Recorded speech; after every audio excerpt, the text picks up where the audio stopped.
போராட்டம்ன்றதெல்லாம் ஒன்றும் இல்லைங்க. வாழ்க்கை என்பது பூந்தோட்டம். போராட்டமாக இருந்தால் லைட்டாக மாற்றினா பூந்தோட்டம் ஆகிடும். நான் மாற மாட்டேன், அடம்பிடிக்கிறதுல தான் பிரச்சனை. யாருக்கு வரல போராட்டம்? நேற்று காலையில் எனக்கு ஒரு ஃபோனு. சார் வணக்கம் சார், பழனியிலேருந்து பேசுகிறேன்.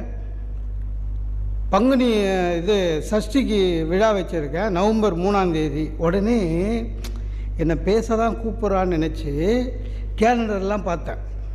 நவம்பர் 3 ஃப்ரீ தான். சரி பழனி வரையும் போயிட்டு வந்துடலாம், சஷ்டிக்கு ஒன்று மாட்டுச்சு அப்படின்னு சொல்லுங்கள் அப்படின்னா.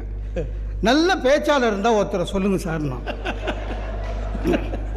அப்போ நான் பிபி ஏறிடுச்சு காலையில். வேறு 2 விஷயங்க. ஒன்று, என்னை அவன் பேச்சாளரவே மதிக்கலை. டெலிஃபோன் எக்ஸ்சேஞ்ச் மாதிரி நம்பர் கொடுத்தா அவர்கிட்ட பேசிடுவான். 2வது,